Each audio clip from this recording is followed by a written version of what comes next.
మనస్సుతో గాని, వాక్కుతో గాని, శరీరంతో గాని ఏ ప్రాణికి కూడా బాధ కలిగించకుండా ఉండటమే అహింసావ్రతం. ఇక క్షాంతి, తన పట్ల క్రౌర్యంగా సంచరించినా కూడా వాళ్ల పట్ల ప్రేమని, దయని ప్రదర్శించడమే క్షమ.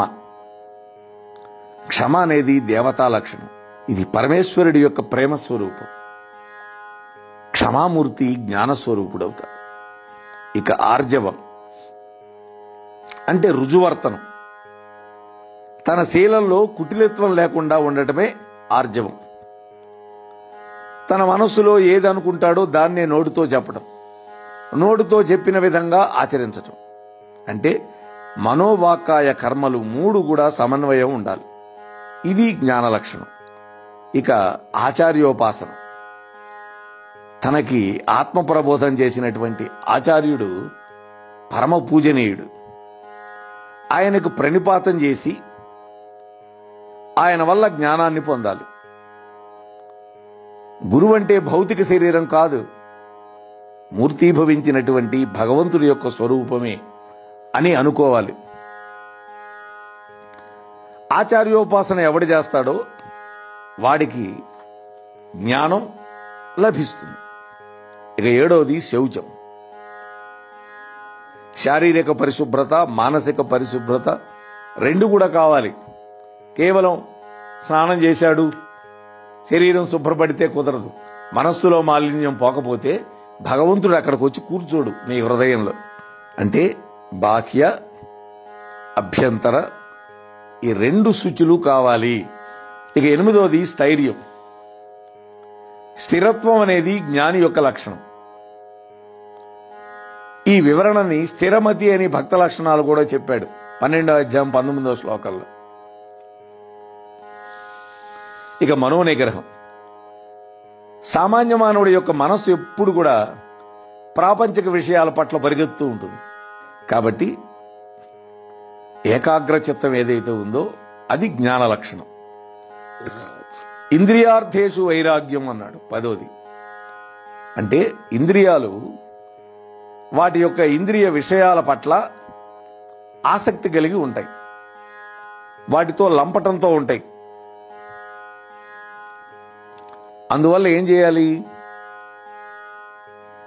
వాటి దోషాలను గమనించి వాటి పట్ల వైరాగ్యాన్ని పెంచుకోవాలి. వైరాగ్యం ఏదైతే ఉందో అది జ్ఞాన లక్షణం. ఇక 11వది అహంకార రాహిత్యం. అహంకారం అనేది పతన హేతువు. తాను గొప్పవాడినని, తానే కర్తనని, నాకంటే మనగాడు లేడని, తన వల్లనే సర్వస్వం జరుగుతుందని తలంచుతూ ఉండటమే అహంకారం. అందుకనే భగవంతుడు ఏం చెప్పాడు? నిమిత్త మాత్రం భవ సవిజ సాచిన్ అన్నాడు 11వ అధ్యాయంలో 33వ శ్లోకం. మనం చెప్పుకున్నాం విశ్వరూప సందర్శన యోగం. అంటే అహంకార రాహిత్యం ఏదైతే ఉందో అది జ్ఞాని లక్షణం. అలాగే జనన మరణ వార్ధక్య రోగ దుఃఖాల యందలి దోషాలని సాధకుడు గమనించాలి. పుట్టుక దుఃఖహేతువు. ఎందుకని? మాతృగర్భంలో అసహ్యమైన దుర్వాసనతో కూడినటువంటి చీకటి మయమైనటువంటి దాంట్లో తల్లకిందులుగా 9 మాసాలుండి పురుగులు వచ్చి కుడుతుంటే మహాబాధపడుతూ ఉంటాడు మా జీవుడు. ఇవన్నీ కూడా గర్భ ఉపనిషత్తులో చక్కగా చెప్పారు. చివరికి ప్రసూతి వాయువుల చేత నెట్టబడి అసహ్యమైనటువంటి సన్నటి యోని మార్గం కూడా నానా యాతన పడి భూమి మీద పడతాడు. అది దుర్భర దుఃఖం కదా. అట్లాగే మరణం కూడా భయంకరమే, దాన్ని వర్ణించలేము. అసలు మరణం అనే శబ్దం వినపడితేనే జీవుడు భయకంపితుడైపోతాడు. అంటే మరణ సమయంలో 1000 తేళ్లు కుట్టినంత బాధ కలుగుతుంది అని అంటారు. ఇక ముసలితనం గురించి వర్ణించాల్సిన అవసరమే లేదు, అందరికీ తెలుసు. కళ్ళు కనపడవు, చెవులు వినపడవు, పండ్లు ఊడిపోతాయి, శరీరం ముడతలు పడిపోతుంది, నడవలేడు, తన మాట వినేవాడెవడు ఉండడు. కాబట్టి వృద్ధాప్యం భయంకరమైంది. అలాగే వ్యాధులు, రోగాలు వస్తే తెలుస్తుంది. ఈ మధ్యనే మాకు ఆ దిక్కుమాలను వైరస్ ఫీవర్ వస్తే 10 రోజులు పట్టింది దాంట్లోంచి బయటపడటానికి. అనుభవిస్తేనే తెలుస్తుంది కష్టమేమిటనేది. కాకపోతే ఒకటి సంతోషం, పూర్వజన్మ దుష్కృతాలు ఏవైనా ఉంటే వ్యాధి రూపేణ మనం పోగొట్టుకుంటే కడిగిన ముత్యంలాగా తయారవుతాం. ఏదో తాత్కాలికంగా కొంతకాలం బాధపడితే పడచ్చు, అది ఒక ఆనందమే. అయితే వీటన్నిటి పట్ల దోషాలను గమనించి వైరాగ్యాన్ని పొందినటువంటి వాడై భగవంతుణ్ణి ఆశ్రయించాలి. అటువంటి వాడే జ్ఞాని అవుతాడు. ఇక ఏకాంతవాసం గురించి చెబుతున్నాడు. ఏకాగ్రచిత్త సాధనకి ఏకాంతవాసం ప్రయోజనకరం. ఎందుకని? సమూహంలో ఉంటే ఆ వాసనలు మనకు అంటుకొని మన యొక్క సాధన సాగదు. అందుకని పవిత్ర స్థలాల్లో ఏకాంతంగా ఉండి సాధన చేయాలి.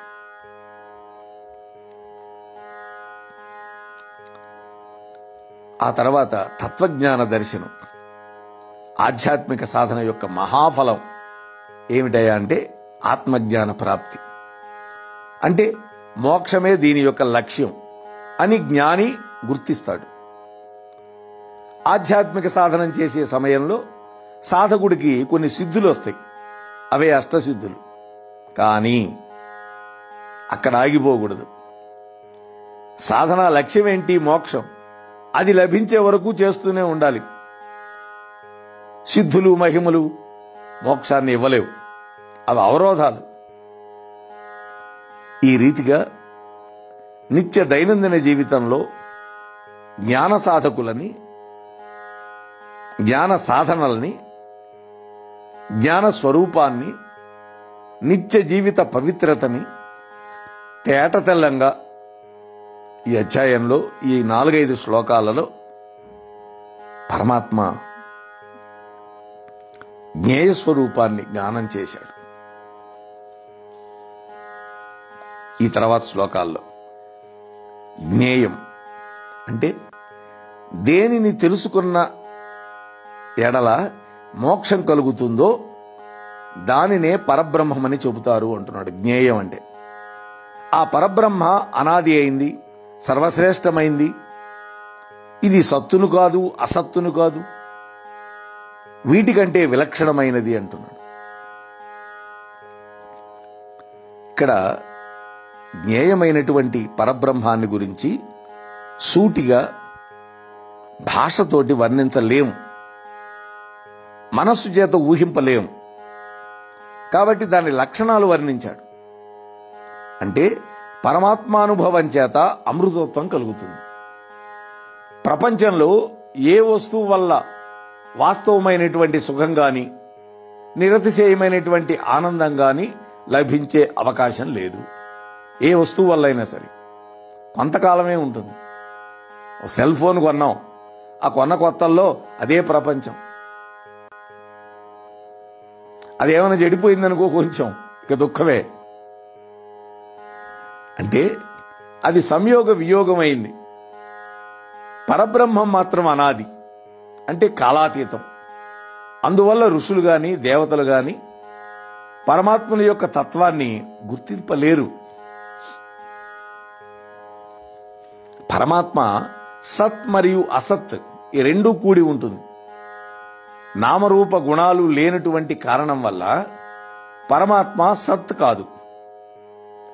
సమస్తమును చైతన్యంగా చేయటం వల్ల అసత్తు కాదు. చూడండి, ఇదే విషయాన్ని 9వ అధ్యాయంలో 18వ శ్లోకం, 11వ అధ్యాయంలో 37వ శ్లోకంలో చెప్పాడు పరమాత్మ. అవసరమైతే ఆ 2 శ్లోకాలు చూడండి. 15వ శ్లోకానికి వెళదాం. సర్వేంద్రియ గుణాభాసం సర్వేంద్రియ వివర్జితం అసక్తం సర్వభృచ్చైవ నిర్గుణం గుణభోక్తృత్వచ. అర్జున, ఆ పరబ్రహ్మం సర్వేంద్రియ వ్యాపారాలయందు ప్రకాశిస్తూ ఉన్నట్లు ఉన్నా కూడా అది ఎటువంటి ఇంద్రియ వ్యాపారాలకి సంబంధం కలిగి ఉండదు. ఎటువంటి ఇంద్రియాలు కూడా దానికి లేవు. సర్వలోకములకి ఆధారముగా ఉన్నటువంటి దేనితో కూడా సంగం పొంది ఉండదు. అది గుణరహితమై ఉన్నా కూడా గుణములతో కూడి అనుభవిస్తూ ఉన్నట్లుగా కనిపిస్తుంది. చూడండి, ఇక్కడ పరమాత్మకి వాస్తవంగా ఎటువంటి ఇంద్రియాలు ఉండవు. కానీ సర్వేంద్రియముల యొక్క శక్తులన్నీ కూడా ఆయనలోనే భాసిల్లుతాయి. పరమాత్మ చేతనే సర్వము భరింపబడుతుంది.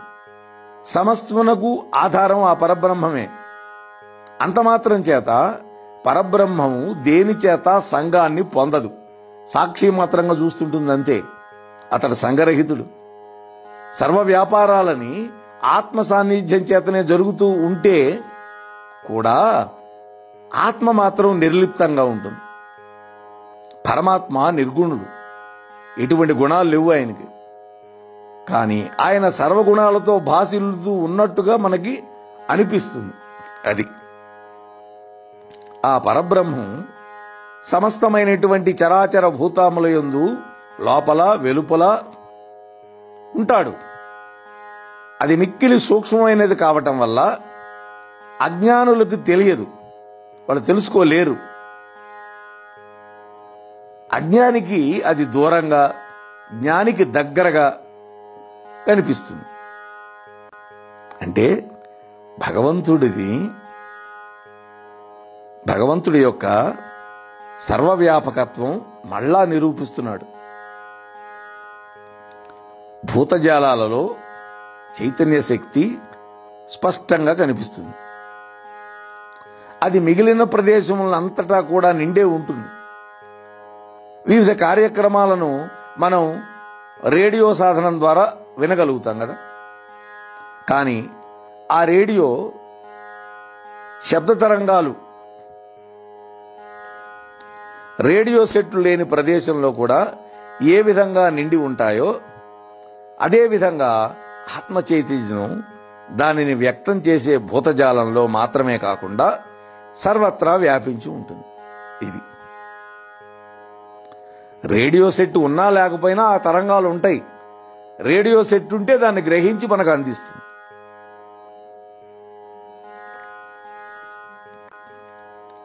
ఆత్మ అంతటా నిండి ఉండటం వల్ల అది అచరం అవుతుంది. ప్రాణికోట్లన్నీ కూడా ఆత్మశక్తి చేత చెలిస్తున్నాయి కాబట్టి ఆత్మను చరము అని కూడా చెప్పచ్చు.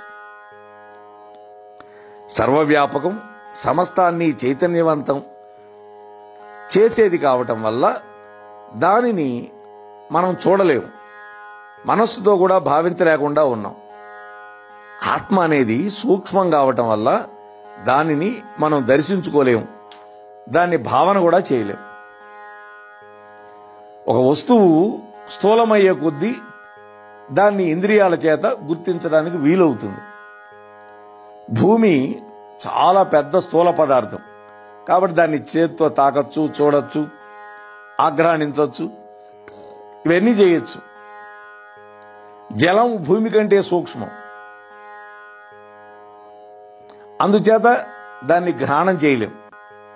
అగ్నిని రుచి చూడలేం, వాయువును దర్శించలేం.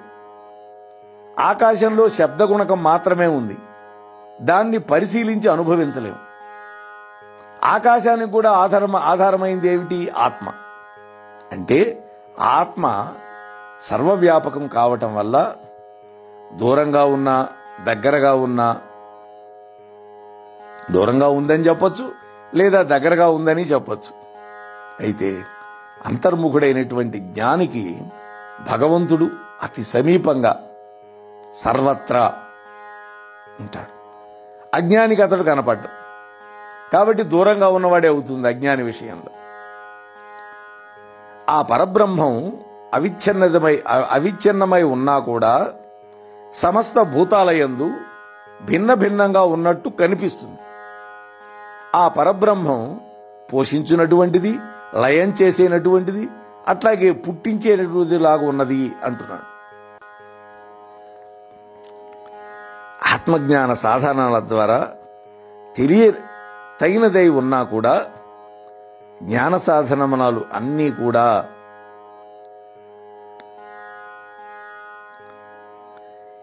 మనం ఈ 8, 9, 10, 11 శ్లోకాల యందు వివరించింది తెలుసుకోవాలి. ఈ సుగుణ సంపదని శారీరక మానసిక క్రమశిక్షణలతో కూడినటువంటి సత్ప్రవర్తనని అలవరుచుకునేటువంటి సాధకుడికి ఆత్మతత్వం చక్కగా గ్రహించడానికి వీలవుతుంది. అన్యులకు వీలయ్యే అవకాశం లేదు. ఆ పరబ్రహ్మం సర్వజ్యోతి స్వరూపాల కంటే మహాప్రకాశవంతమైంది, అజ్ఞానం కంటే భిన్నమైంది, అంధకారానికి ఆవల వైపు ఉన్నది. ముఖ్యంగా తెలియతగినటువంటి స్వరూపం ఇదే. ఇది జ్ఞానగోచరమైంది. సర్వభూతాల యొక్క హృదయస్థానంలో ఉండేది ఇది. అంటే పరబ్రహ్మము అనేటువంటిది జ్యోతి స్వరూపంగా భారతీయ వేదాంత సాహిత్యం వర్ణించటం అనేది ఒక సంప్రదాయంగా ఉంది. ఆత్మ దివ్యమైనటువంటి ప్రకాశంతో కూడి తేజోమయంగా ఉంటుంది. వాస్తవానికి ప్రపంచంలో ఉన్నటువంటి ప్రకాశ స్వరూపాలు సూర్యుడు, చంద్రుడు, నక్షత్రాలు, అగ్ని. అయితే వీటన్నిటికీ ప్రకాశమిచ్చేదేంటి? ఈ ఆత్మజ్యోతి. ఆత్మ యొక్క మహాప్రకాశం వల్లనే ఇంద్రియాలు, మనస్సు, బుద్ధి ప్రకాశిస్తున్నాయి. అంటే అజ్ఞాన శూన్యమైనదనే భావం. చీకటి యొక్క భావన తెలిసినప్పుడే వెలుగు యొక్క విలువ మనం గుర్తించగలుగుతాం. ఆత్మజ్ఞాన ప్రకాశం అజ్ఞానం అనేటువంటి అంధకారాన్ని నాశనం చేసేది అని మనం తెలుసుకోవాలి. ఇక్కడ హృదయం అంటే మన భౌతిక శరీరంలో ఉండే రక్త ప్రసారాన్ని చేసే ఒకానొక కేంద్రం గుండె కాదు. వేదాంత పరిభాషలో హృదయం అంటే దయ, ప్రేమ మొదలైనటువంటి దివ్య భావాలని ఉత్పన్నం చేసేటటువంటి ఒక అద్భుతమైన మానసిక కేంద్రం అని గీతా వ్యాఖ్యాతల యొక్క భావం. ప్రకృతిం పురుషం చైవ విద్వన్నాది ఉభావపి వికారాంశ గుణాంశ్చైవ విద్ధి ప్రకృతి సంభవాన్. అర్జున, ప్రకృతి, పురుషుడు ఈ రెండు కూడా అనాదులు అని తెలుసుకో అన్నాడు. అంటే ఆది అంతం లేనటువంటివి. మనోబుద్ధులకు కలిగే వికారాలు, సత్వరజ స్తమో గుణాలు కేవలం ప్రకృతి వల్లనే కలుగుతున్నాయని తెలుసుకో అన్నాడు. ప్రకృతి వల్ల కలుగుతాయి వికారాలన్నీ. ప్రకృతి, పురుషుడు రెండు కూడా అనాదులే అంటున్నాడు. ప్రకృతికే మాయ అని పేరు. మాయ అనేది పురుషుడిలాగా అనాదియే అయి కూడా శాంతం ఆత్మజ్ఞానం కలిగి వెంటనే మాయ నశించిపోతుంది. ఆత్మజ్ఞానం కలిగింది అంటే మాయ ఉండదు, అక్కడ పారిపోతుంది. పురుషుడు ఆది మధ్యాంతరహితుడు. పురుషుడు ఒక్కడే పరమ పురుషుడు, ఆయనే పరబ్రహ్మ. కలలో మనం అనుభవించినటువంటి విషయాలన్నీ కూడా నిద్ర మేల్కోగానే ఏ విధంగా అయితే మాయమైపోతాయో అదేవిధంగా జ్ఞానప్రాప్తి వల్ల మాయ తొలగిపోతుంది. అజ్ఞానం వల్లనే మాయ. అదే రజ్జు సర్ప భ్రాంతి. తాడును చూసి పామనుకున్నాం, టార్చ్ లైట్ వేసాం. ఆ టార్చ్ లైట్ వెలుగులో అరే రే ఇది తాడురా అని తెలిసింది. అంటే టార్చ్ లైట్ ఏమిటి? జ్ఞానం. ఇది అట్లాగే వికారాలు, గుణాలు ఈ రెండు కూడా ప్రకృతి నుండే పుడతాయి, కానీ పురుషుడు నుండి పుట్టవు. పురుషుడు నిత్యుడు, శుద్ధుడు, అసంగుడు, వికారరహితుడు, గుణరహితుడు. శరీరం, ఇంద్రియాలు, కామక్రోధాలు, సుఖదుఖాలు, సత్వరజ స్తమో గుణాలు ఇవన్నీ కూడా ప్రకృతి నుండే పుడుతున్నాయి. కానీ పురుషుడికి అంటే క్షేత్రజ్ఞుడికి వీటితో ఎటువంటి సంబంధం ఉండదు.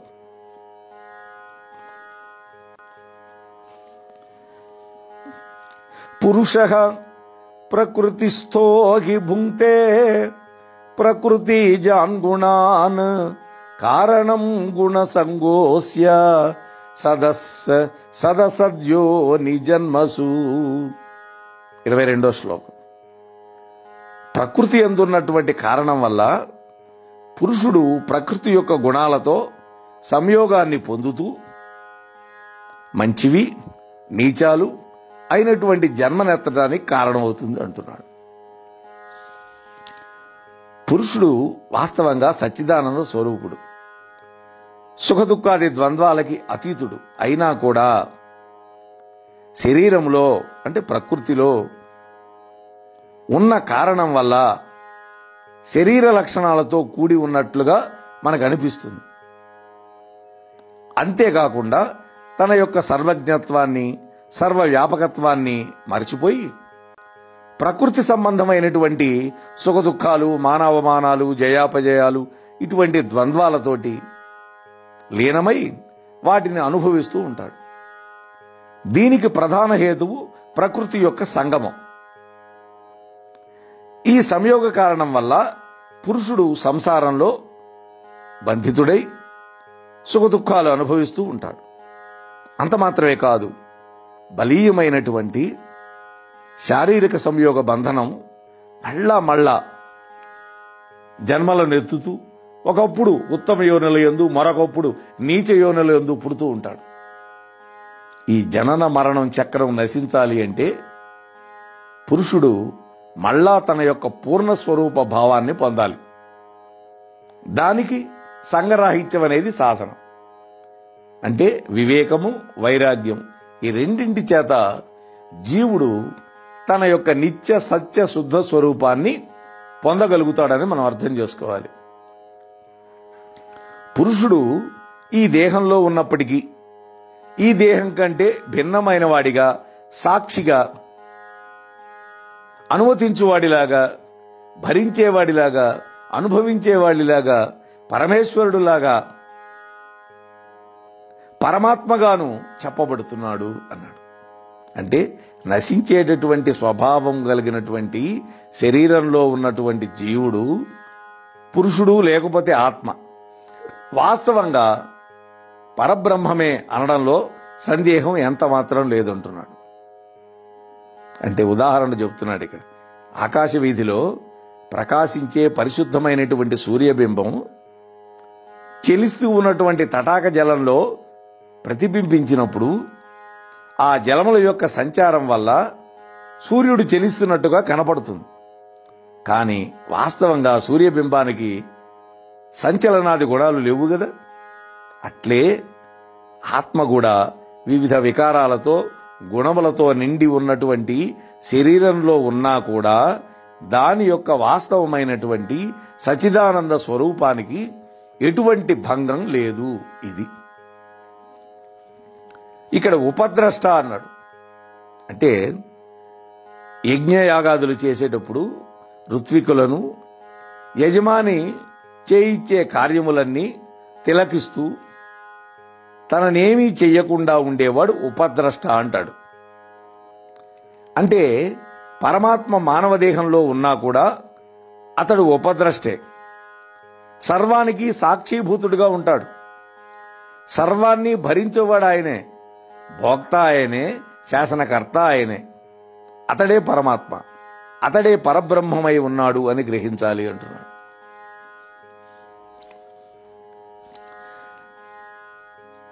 ఆ పరమాత్మను కొందరు పరిశుద్ధమైనటువంటి మనస్సు చేత ధ్యానయోగం చేత, మరికొందరు సాంఖ్యయోగం చేత, సాంఖ్యం అంటే జ్ఞానం, మరికొందరు కర్మయోగం చేత తమ యందు దర్శించుకోగలుగుతున్నారు అన్నాడు.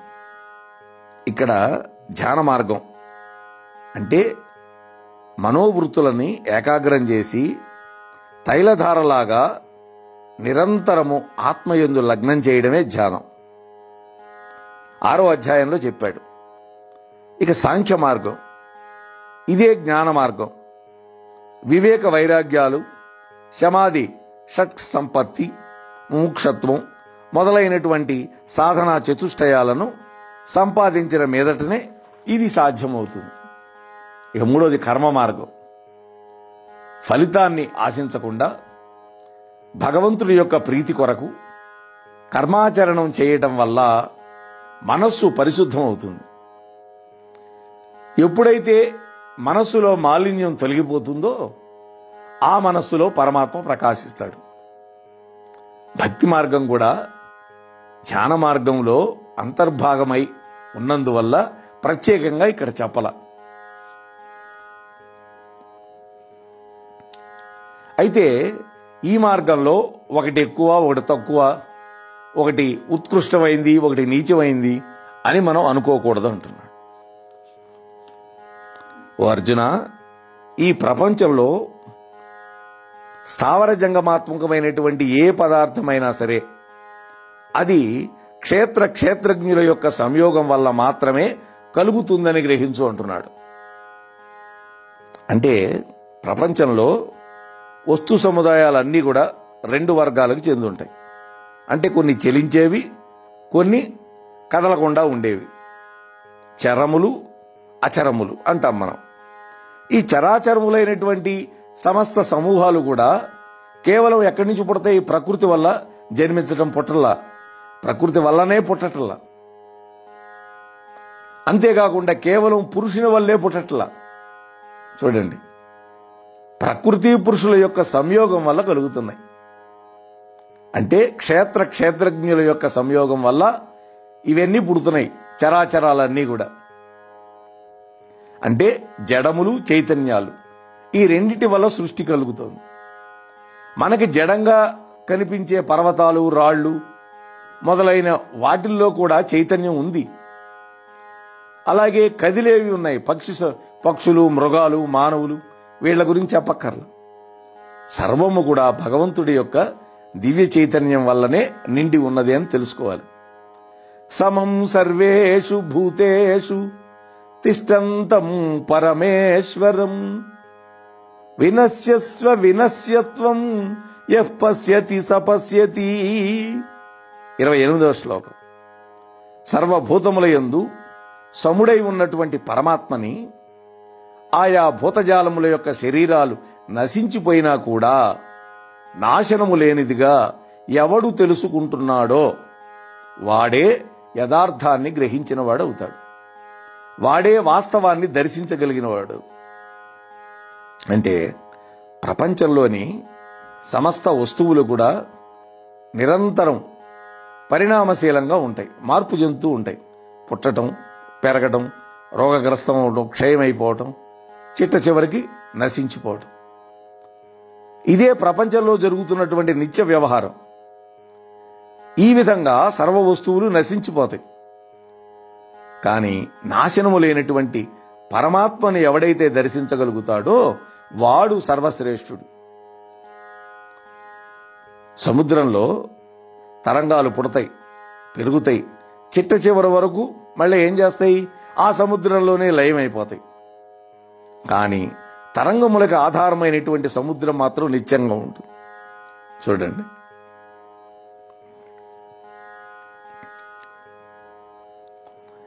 ఈ మాయామయమైనటువంటి నాశన స్వరూపమైనటువంటి సృష్టి అనేటువంటి ఒక నాటకం నిరంతరం జరుగుతుంటుంది.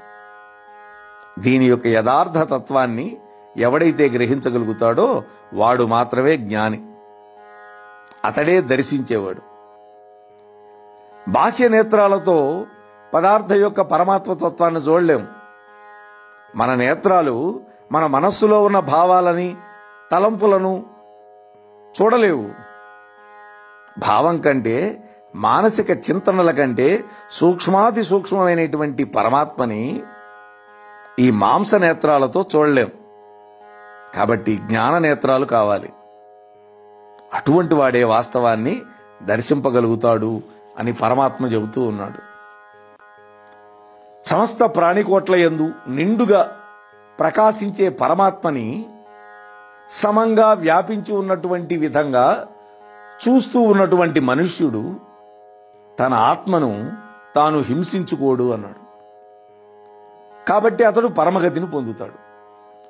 ఇక్కడ ఆత్మని హింసించుకోవడం అంటే ఏంటి? ఆత్మజ్ఞానాన్ని పొందకుండా ఉండడం.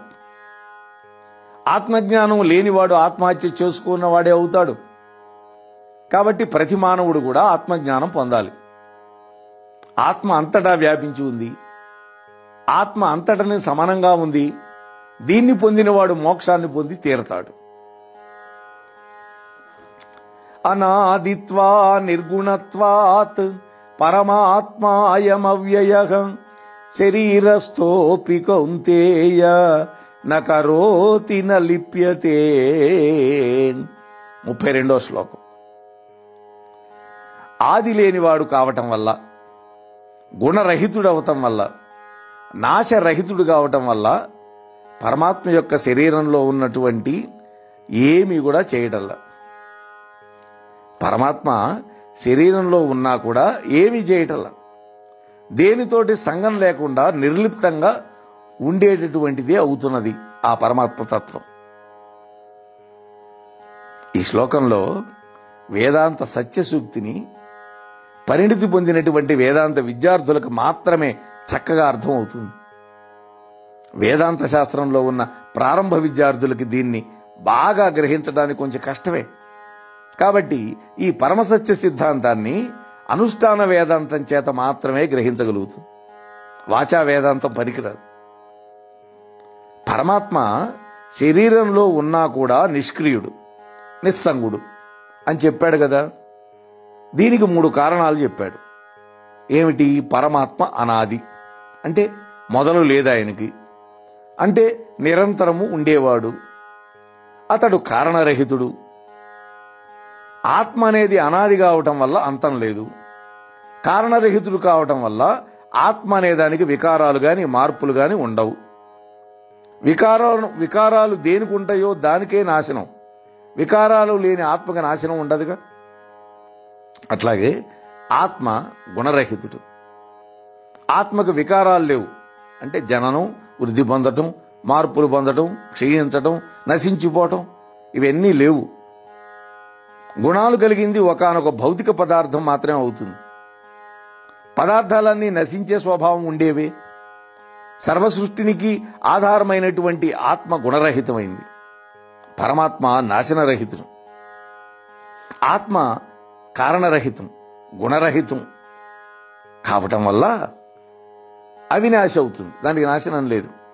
ఈ కారణం వల్ల పరమాత్మ శరీరంలో ఉన్న దాని యొక్క ప్రభావం చేతనే మనస్సు, బుద్ధి మొదలైనవి వికసించి చైతన్యవంతాలు అవుతున్నాయి.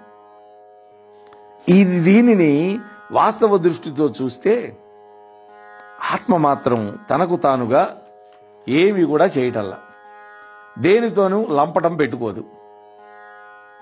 ఈ విషయంలోనే ఒక ఉపమానం ద్వారా ఈ శ్లోకంలో చెప్పాడు. ఏమని? అంతటా వ్యాపించి ఉన్నటువంటి ఆకాశం చాలా సూక్ష్మంగా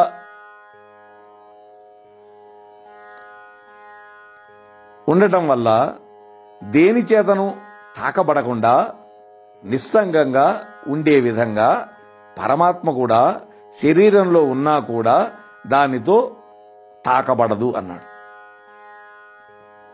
ఇక్కడ ఆకాశంతో పెట్టాడు ఒక ఉపమానం. ఆకాశం ఎక్కడో ఉంది, దాన్ని ఎవడైనా ముట్టుకోగలడా? ఇది యథా ప్రకాశయచ్చేకః కృష్ణం లోకమిమం రవిః క్షేత్రం క్షేత్రీ తథా కృష్ణం ప్రకాశయతి భారత. ఓ అర్జున, ఏ రీతిగా ఒకే సూర్యుడు లోకమునంతా కూడా ప్రకాశింపజేస్తున్నాడో అదేవిధంగా క్షేత్రజ్ఞుడైనటువంటి పరమాత్మ సర్వక్షేత్రాలను ప్రకాశింపజేస్తున్నాడు అన్నాడు. అంటే ఆత్మ యొక్క దివ్యత్వాన్ని చెప్పటానికి మరొక రమణీయమైనటువంటి ఉపమానం వేశాడు ఇక్కడ. సూర్యుడు ఒక్కడే ఆకాశంలో సమస్త ప్రపంచాన్ని ప్రకాశిస్తూ ఆయన వల్ల. అంటే ప్రకాశం సూర్యుడి యొక్క సహజ లక్షణం. అందుకని సర్వస్వాన్ని ప్రకాశింపజేస్తాడు. ప్రపంచంలో జరిగే మంచి చెడ్డలతోటి సూర్యప్రకాశానికి ఎటువంటి సంబంధం లేదు. మంచివాళ్ల మీద ప్రసరిస్తాడు, చెడ్డవాళ్ల మీద ప్రసరిస్తాడు. సూర్యప్రకాశంలో ఒకనాడు గీతాపారాయణం చేస్తాడు, మరొకడు అశ్లీల గ్రంథాలు చదువుతాడు, ఇంకొకడు దేవతార్చన చేస్తాడు, మరొకడు దొంగతనం చేస్తాడు.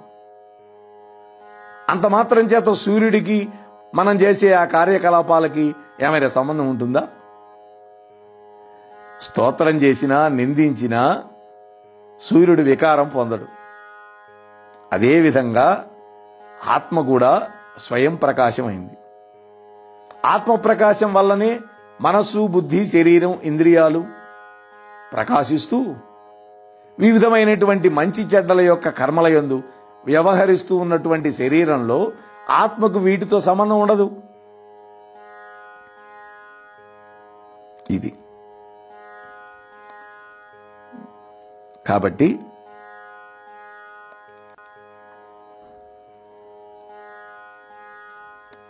శరీరములో ఉన్న ఆత్మ వల్లనే సమస్తములు కూడా మానసిక, శారీరకాది సర్వ చైతన్యాలు కూడా కలుగుతున్నా కూడా శారీరక, మానసిక కార్యాలతో గాని వాటి గుణదోషాలతో గాని ఆత్మకు ఎటువంటి సంబంధం ఉండదు.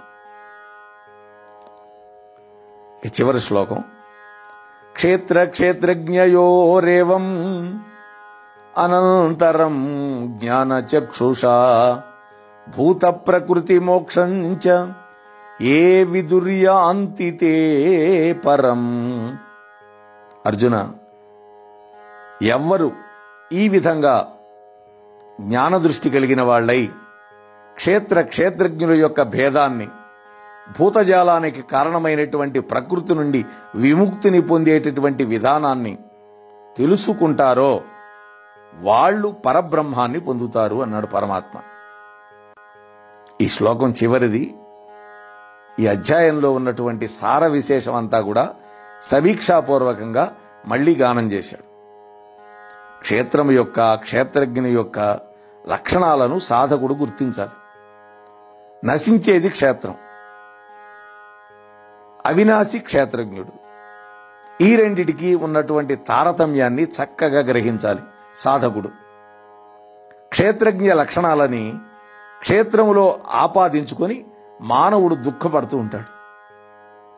మాయచేత బద్ధుడైనటువంటి జీవుడు మాయాబంధనం నుండి విడిపించుకోవాలి. దీనికి కావలసింది జ్ఞానం. ఇటువంటి బ్రహ్మజ్ఞాన విశేషం అంతా కూడా ఈ అధ్యాయంలో విపులంగా చర్చించాడు పరమాత్మ. ఇటువంటి జ్ఞానం వల్లనే మోక్షం లభిస్తుంది.